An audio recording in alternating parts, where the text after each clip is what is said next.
Making in big bucks using social and digital platforms, creating their own income streams and job titles on these platforms. They've changed the job market, and the power and influence of social media is growing, opening up a huge market and many opportunities for young people worldwide. So what are the careers that social media has given rise to, and how can you make it work for you?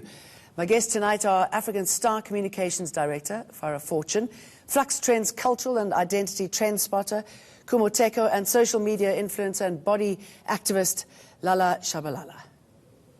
Tell us about your work on the social media platform and how you've made it successful. Well, typically when somebody talks about social media influencer, I think people think of things like products, like being a beauty influencer, influencing people to buy makeup and that type of stuff, whereas I like to think of myself as somebody influencing change in the way people perceive themselves.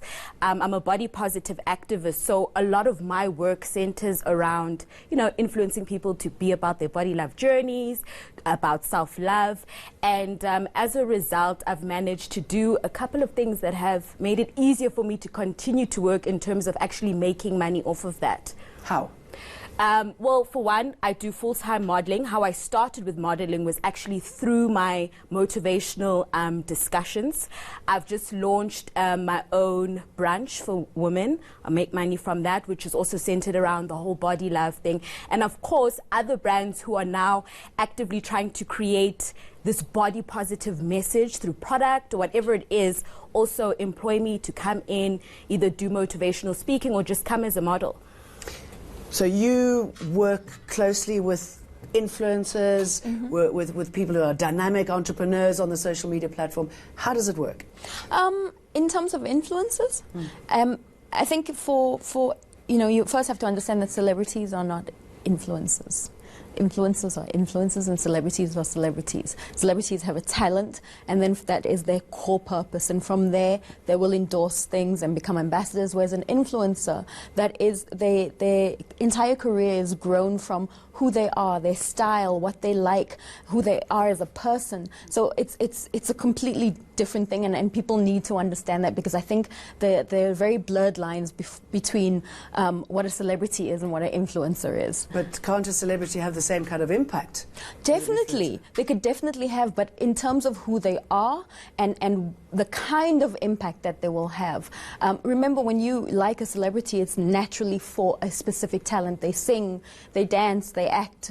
With an influencer, it's really about who they are. It's not a specific talent. And influencing, has only really come up in the last, we'll say 6 or 7 years, that has really boomed. And in South Africa, I think it's been the last 5 years that it's really made a huge impact. But we were having a discussion before, and we were saying that as influencers, you need to understand that Japan and America, their influences are completely different to our influences. They make more money, and the countries themselves, the general public, have access to data. So therefore they influence on a far larger scale than we do. And the sort of data that you analyze, Kumo, what do you see? What sort of trends do you see in this area? We actually have a report that looks at new urban tribes, and we highlighted this notion of the Instagram family. So we've subdivided it into the Insta moms, who are young millennials sharing their stories of motherhood. And then you have your fitfluentials, who are mothers who have had kids and then they bounce back and they share their journey on social media. Then you have the latte dads, who are millennial dads who are sharing their challenges and the joyful moments of this. And you have these two power couples who are working together, and you simultaneously follow the both of them. For example, there's a couple called, one mother has an online platform called Mother of Daughters, and then the husband has the father of daughters, and you follow their journey of raising 4 girls. And then we move into the space of Insta Kids, which is starting to pick up, and it's generally your Generation Alpha, who are children of millennials, and parents are starting to create online platforms for their kids before they even know what that means. And you're starting to have now these kids who are now becoming ambassadors of brands, and you start to follow their journey as they grow up, as we've seen with the likes of Cairo Forbes, with Kumo Panda as well. So this helps people start at a much earlier age to become an entrepreneur, to become a game changer. Definitely so. And we also highlighted the notion of kidpreneurs. So you're going to start seeing a lot more children moving into their teenage years who are going to become a lot more successful and even be able to attain jobs that they don't need to wait until they get to a certain grade or until they finish school. And we're starting to see that even with just the simplicity of children creating YouTube channels where they're reviewing games and they're reviewing movies and they're reviewing toys, and brands are now starting to tap into that as well. Yes, how do you monetize this? As I said before, it depends on the influencer. For me, once again, it was getting to a point where I use the money I make from my modeling to put into projects I'm personally invested in, such as my brand, which is solely focused on women empowerment, body positivity, also doing things like partnering with brands. You lend your voice about body positivity. If that's the trend or what they are looking to do, they pay you for that. And yeah, that's pretty much it. So how do you, I mean, I know you started your business before this became a big thing. How has it changed for you, and how has it helped your business? Oh, it's changed so much. I mean, I started my business 11 years ago. So back then, I mean, I think we just about had Facebook, and that was a big thing. And I don't think at the time anyone, especially in public relations, really understood how social media was going to impact us or affect us.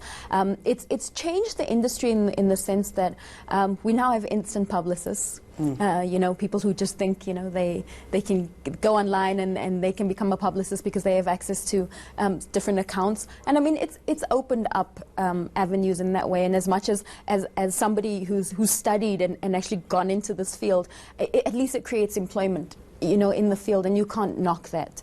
It's giving the youth something to do. But in terms of how you make money from it and how it's changed, definitely, they are the revenue streams into social media and digital generally going into the fourth industrial revolution is huge, and we're going to see a massive impact. My industry is going to be impacted so much because majority of magazines and newspapers we have in South Africa right now are closing down. So now we need to use digital, online, social media to get our message across of what our clients are trying to get out there. But we're not doing it in the traditional way where it's like type a press release and put a statement out. Now we have to, you know, we have these kids and we have people who want to be interactive. They want to touch, feel, see. It's not just about, oh, this product is great anymore. Now we want so much more. So it's changed my industry where we've had to become a lot more strategic, a lot more creative, and really understand how to curate content where people really enjoy, and also strategize and not make it look like it's kind of forced information. So it's really pushed us to the boundaries, especially, you know, somebody who's had an agency for 11 years and social media was never even something we thought about. So in terms of how the business has changed, we've had to continuously and constantly change in the last 11 years just to keep up. But and I should imagine that you've got to be incredibly creative as well, because there are so many more people doing this, and so many more people feel that they have the ability to be able to do it. Definitely. I think what she highlighted the most is that everybody becomes a publicist. You automatically have access to say what you want to say how you want to say it, call a brand out. And that's why we're starting to see a lot more brands working with social media influencers, because we're moving into the space where it's not just about talking about your brand, and it's not just about yelling out that this is the product that we have. Your consumers want you to interact with them, and they also want you to be authentic and especially be diverse as well. And that's where we're starting to see this notion of inclusive diversity, talking to people with disabilities, pushing for body positivity, pushing for people with natural hair, and encouraging people to be who they are, but still meeting them on a common ground where you can communicate and sell a product. I mean, that's so good to hear, because as you know, from a social media point of view, there's just so much bullying and abuse, isn't there? Yeah.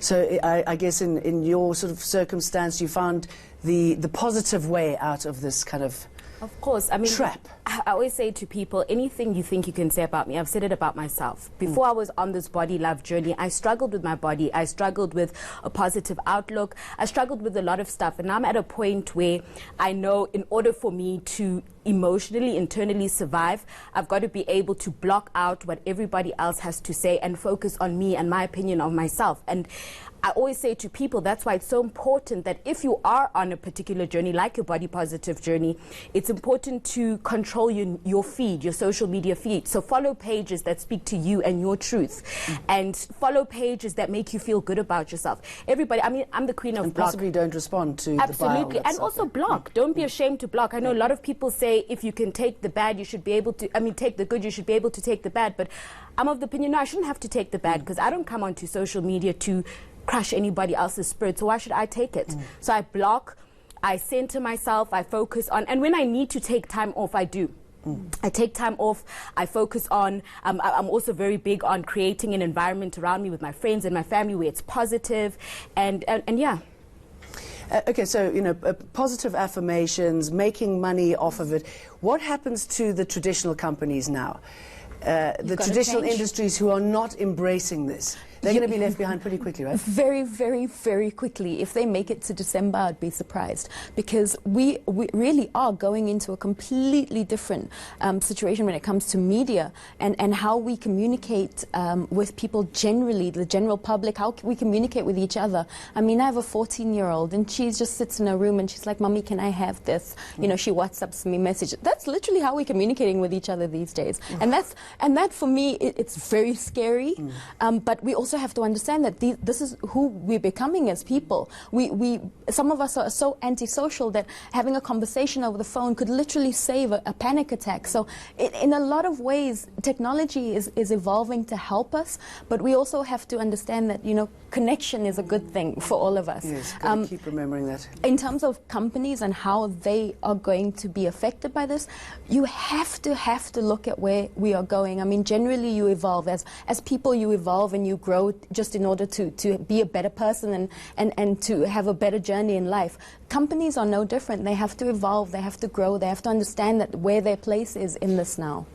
What can we expect, briefly? What's next? I think in terms of social media, you're going to start to see an evolution of people moving into gaming, and that's going to play a very big impact in terms of your social media influencers and how brands are interacting. Fortnite, for example, where you literally have kids who are creating avatars and they reimagining what they want to look like, and it's not necessarily just a game, but it's a community in and of itself. And if brands are able to interact and to somehow streamline into that level of communication, then they're probably headed for a good route in terms of communicating with Generation Z.